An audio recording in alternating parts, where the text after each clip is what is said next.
1 year out of the workforce. The real cost by retirement is $889,000. Nobody ever told her. Today, we do. I want you to meet Nina. Nina is 38 years old. She is a project manager at a mid-sized logistics company. She earns $67,000 a year and has for the past 3 years. She is good at her job. Her manager knows it, she knows it. And she is on a clear path toward a senior role within the next 2 to 3 years if she stays where she is. Since she was 27, she has contributed to her 401k every year without interruption.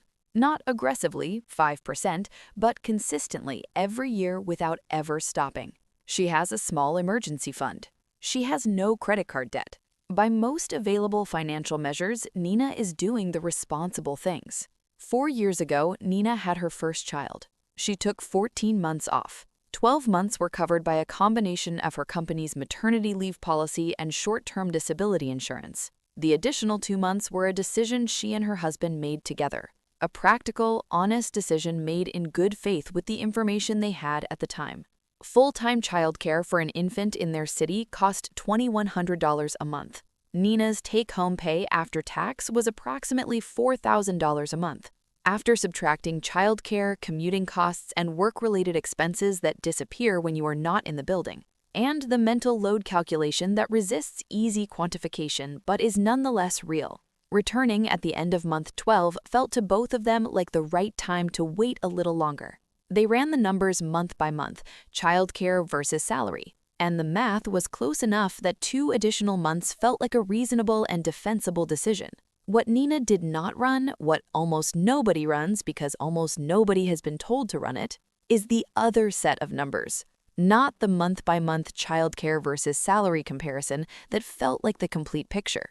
The 30-year number, the retirement number, the compounding calculation that starts invisibly small in the months she was away from work and widens across decades into something that will not become fully visible until she pulls up a retirement account statement in her late 50s and feels for the first time the size of a gap that has been quietly widening since she was 34 years old. I ran those numbers for Nina, and I want to share them with you today in complete detail. Because this is one of those pieces of information that permanently changes how you see a decision. You will not be able to unknow this number after you hear it, and you deserved to have known it before the decision was made. The total financial cost of Nina's 14 months away from work, calculated all the way through to retirement at 65 and accounting for every component of every loss, is approximately $889,000. Not $67,000, not the salary she did not earn, not even double that, $889,000 from 14 months away from work. This is financially her. Stay with me because I am going to show you every single component of that number, explain precisely why it is that large, and then give you the specific tools that can close the gap if the break has already happened or significantly reduce it if one is coming. Before the components, who this video is for. I want to address the full audience before I go into the numbers, because this conversation is not only for women who are currently pregnant or currently planning a career break. It is for every woman who will ever face this decision, which statistically is most of the women watching this. The average age at which women in the United States have their first child is 27. The average age at which women first seriously research the financial implications of a career break is approximately 39. 12 years after the decision was already made. The gap between the decision and the research is a 12-year window during which the compounding damage accumulates invisibly. The time to run the 30-year number is not when you are pregnant and the maternity leave paperwork is already on your desk. The time to run it is now, whatever age you are, so that the information is present before the decision is live and the window for acting on it is still open. If the break is already behind you, the calculation is still worth running. Not to assign blame to a decision made in good faith, but to know your specific gap and build a plan around closing it. And if the break has not yet happened, this information changes how you plan for it in ways that can recover hundreds of thousands of dollars. Nina is the example. Her numbers are illustrative. The structure applies to every woman's situation. Run it with your own income, your own break length, your own timeline. And the number will be different in scale, but identical in structure. the career consequences versus the financial consequences. Most of the conversation that exists about career breaks focuses on the career consequences. You miss a promotion cycle, your salary slips behind your peers, your skills drift slightly. Your professional network quiets down while you are away. You return to a role that is slightly behind where you would have been had you stayed continuously. These things are real. They matter. But they are the visible surface layer of a problem that runs significantly deeper. The career consequences of a break are felt and largely resolved within 5 years of returning. The full financial consequences, including what the career disruption does to retirement savings compounded over 3 decades, are not fully felt until a woman is in her late 50s or early 60s and pulls up a retirement account statement and sees for the first time the number that should be there sitting next to the number that actually is. Nina is 38 right now. Her retirement account has $52,000 in it, and that feels like progress. She is not yet in a position to see what is missing, not what is there, but what would be there if the break had been planned differently. The gap is invisible at 38. It will not be invisible at 58. That is the specific cruelty of this problem. It's invisible until it's too late to fully correct, which is why knowing the number now, at 38, at 32, at 24 before the question has ever arisen, is worth almost any other financial information I could give you today. The components. Nina earns $67,000. She took 14 months off starting at 34. Here is every component of the $889,000. Component 1, lost salary. 14 months at $67,000 per year is approximately $78,200 in gross salary not earned. After federal and state tax, Nina's take-home on that amount would have been approximately $57,800. This is the number most people think about when they think about the cost of a career break. It is also the smallest of the 6 components. Component 2, lost 401k contributions and employer match. Nina contributes 5% of her salary to her 401k, and her employer matches 3%. During the 14 months she was not working and not contributing, she missed 8% of $67,000 annually for 1.17 years. That is approximately $6,270 in combined contributions that did not happen. Component 3, the compound growth on those missed contributions. Nina has approximately 27 years until she turns 65.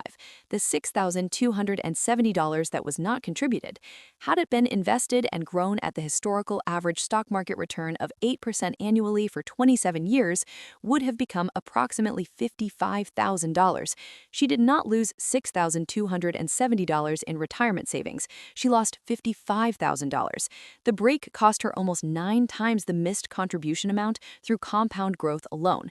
This is the mechanism that nobody sees at the time of the decision. The re-entry penalty, the largest component. Component 4 requires its own section because it is the largest single item in the calculation, and the one almost never discussed in the context of career break planning. Research on women returning to work after career breaks consistently shows an average salary penalty of 7%, compared to women with equivalent experience who did not take a break.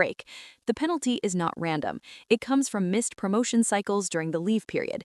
It comes from reduced visibility and sponsorship while away from the building.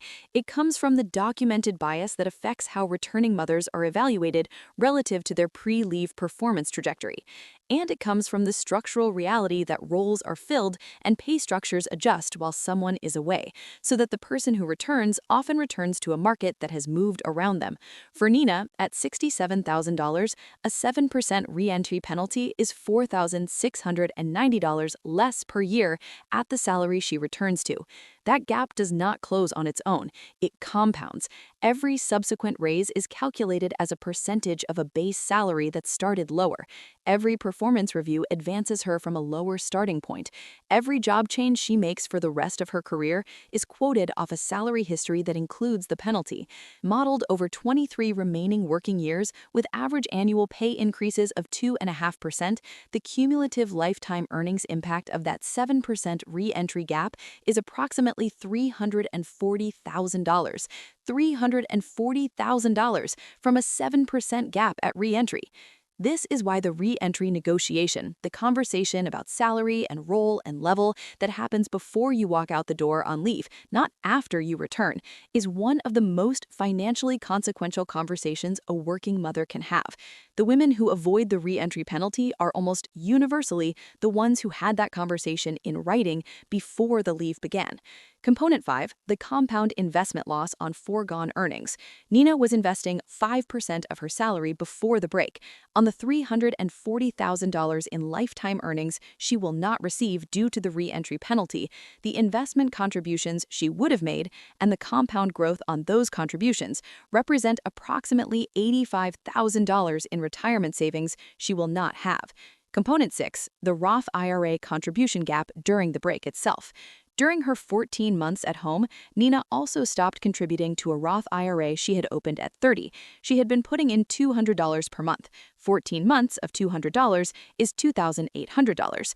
That $2,800 compounded at 8% for 27 years becomes approximately $23,000.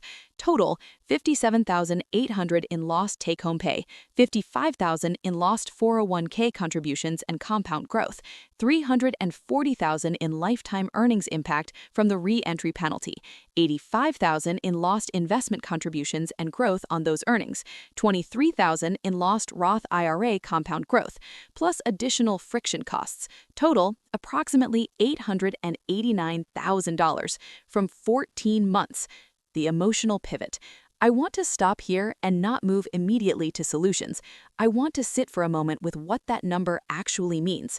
There is a specific kind of feeling when you hear a number this large attached to a decision you made with the best information you had, in the middle of a life that was full and demanding and already asking a great deal of you. It is not quite guilt. Guilt implies you did something wrong, and Nina did not do anything wrong. It is not quite grief. Grief implies a permanent loss, and much of this is still workable. It is something closer to the feeling of finding out years after the fact that you were charged for something significant that you did not know you were agreeing to pay. The specific helplessness of a cost that was never disclosed.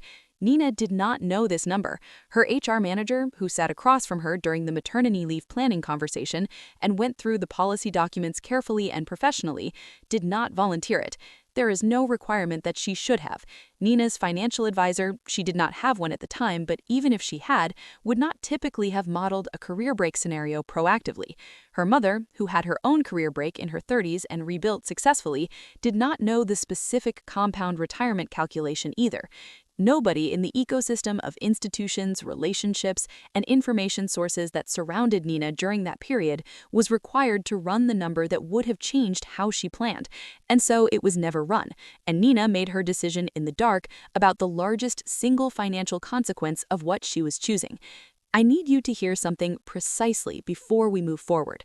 This number is not an argument against having children. It is not a verdict on Nina's decision. It is not evidence that she made a mistake. Her decision was reasonable, loving, made in complete good faith with the information available to her. The problem is not the decision. The problem is that the full information was never made available, and that is not Nina's fault. It's a failure of every institution that touched her financial life during that period, her employer, the financial advice industry, her broader cultural ecosystem, and collectively chose not to run the number that would have changed how she planned. She deserved to know. You deserve to know. And the reason I'm telling you is not so that you feel the weight of decisions already made. It's so that the women who are still deciding make that decision with the complete picture in front of them, so that they plan the spousal IRA before the leave begins, so that they negotiate the return before they walk out the door on leave, so that $889,000 does not arrive as a surprise at 58 when the retirement statement lands in the inbox and the gap shows up for the first time. The framework. 5 moves, some for women planning ahead, some for women working backward from a break that has already happened. Both matter. Move 1. Supercharge your retirement contributions in the 12 to 24 months before a planned break. Every dollar contributed before the break earns compound growth through the break years and beyond. You are buying compounding time in advance. The 2026 Roth IRA contribution limit is $7,000. The 401k limit is $23,500. If a break is coming, make a serious attempt to hit the Roth IRA limit at minimum in the years before it begins. $7,000 contributed at 34, compounding at 8% for 31 years becomes approximately $75,000. That is the wealth you are protecting by front-loading. Move 2. Use the Spousal IRA during the break. This is one of the most important and most underused provisions in the entire U.S. tax code, and it was designed specifically for exactly this situation. If you are married and your household has earned income, meaning your partner is working while you are on leave, you can contribute up to $7,000 per year to a Roth IRA in your own name, even if you personally earned $0 that year. This is called a Spousal IRA contribution, and it requires filing a joint tax return. Nina did not know this provision existed. During her 14 months at home, she could have contributed approximately $8,200 prorated to her Roth IRA, using her husband's earned income as the qualifying household income. She did not because no one told her. The contribution window for those 14 months is now permanently closed. $8,200 compounded for 27 years at 8% is approximately $67,000 she will not have. If you are currently on leave or planning to be, the first call you make to your retirement account institution is to ask about making a spousal contribution. It is simpler than it sounds, and it is one of the most consequential financial moves available to you during a period when you are not earning. Move 3. Negotiate your return before you leave. The re-entry salary penalty is the largest single component of the $889,000, and it is not inevitable. The women who avoid it are almost universally the women who negotiated their return conditions explicitly and in writing before they walked out the door on leave. Your role, your level, your salary on return, a specific agreed return date. Companies fill gaps when people are away. Without a written agreement, you return to whatever exists when you come back. With one, you return to what you left. That conversation is uncomfortable for approximately 1 hour. The cost of not having it is $340,000 over the remaining years of your career. Move 4. If the break is behind you, run your specific numbers now, not to punish yourself, to plan with accurate information. What is your current retirement balance? What is the gap between what is there and what would be there if you had used the Spousal IRA? What contribution rate over the next 10 years closes it meaningfully? Behind by a specific calculable number is a solvable problem with a clear action. Behind in a general, unexamined way produces only demoralization. Move 5. Do not take a second break without running the full 30-year calculation first. Nina is thinking about a second child. She and her husband are running the month-by-month child care versus salary calculation again, the comparison that feels like the complete picture. This time, Nina is going to run the 30-year number before they decide. The decision they make may be identical, the same love is present, but she will make it with the full picture in front of her. She will plan the Spousal IRA from month 1 of leave. She will negotiate the return agreement before she walks out the door. She will front-load the Roth IRA in the year before. The $889,000 attached to her first break will not be the number attached to her second. To close, the financial consequences of having children fall disproportionately on women, not because of individual choices, but because of a system, a workplace structure, a financial advice industry, an institutional culture of silence around the real numbers that was not designed with the full reality of women's working lives at its center. The career break penalty, the re-entry salary gap, the retirement savings shortfall, these are not personal failures. They are documented, measurable outcomes of structures that were built without women's complete financial lives in view. Nina opened a spousal Roth IRA last month. She has a meeting with her manager scheduled for 2 weeks from now, before she and her husband make the second leave decision, to discuss what a formal written return agreement would look like. She ran her specific numbers. She named the gap. She is building a deliberate plan to close it over the next 8 years of focused contributions. She is not where she would have been if she had known this at 33. She is where she is, and from where she is building clearly and deliberately to where she needs to be. That is not consolation. That is math. And math is always workable when you know the actual number.